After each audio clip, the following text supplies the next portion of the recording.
wabarakatuh. Nepangkeun wastapun Siti Nurhayati.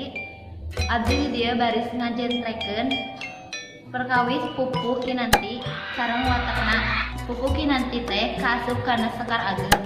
Kecap kinanti bisa jadi asalna tina kecap anti atawa nu hartina dago atawa kanti anu hartina barang. Watakna biasa dipake pikeun ngagambarkeun prihatin, harapan atawa ngadago-dago. Patokanana jumlah padalisan dina sapadan nyaeta aya genep padalisan. Guru wilangan sareng guru laguna nyaeta padalisan kahiji 8U, padalisan kadua nyaeta 8I, padalisan katilu nyaeta 8A, padalisan kaopat nyaeta 8I, padalisan kalima nyaeta 8A, sareng anu terakhir nyaeta padalisan kagenep 8I. Sakitu anu tiasa dipikahatur, hapunten bilih aya kalepatan. Wassalamualaikum warahmatullahi wabarakatuh.